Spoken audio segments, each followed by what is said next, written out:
નર્મદે હર અહીંથી અમારી ઉત્તર તટની પરિક્રમા પૂર્ણ થાય છે। હવે રેંગણથી સામે રાજપાડા ગામ તરફ બોટમાં બેસીને જશું। નર્મદાજીની અહીંથી જ ઉત્તરની પરિક્રમા ચાલુ થાય। બોટ અહીં બોટમાં લોકોનો જોયું ભીડ સામે જોઈ રહ્યા છો પાંડુ ગુફા છે સામે ત્યાં પાંડવોએ વનવાસ દરમિયાન રોકાણ કરેલ બોટ જોઈ રહ્યા છો।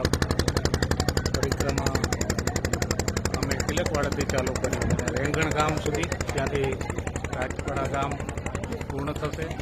બોટમાં બેસી રહ્યા છે લોકો। નર્મદે હર ધીરે ધીરે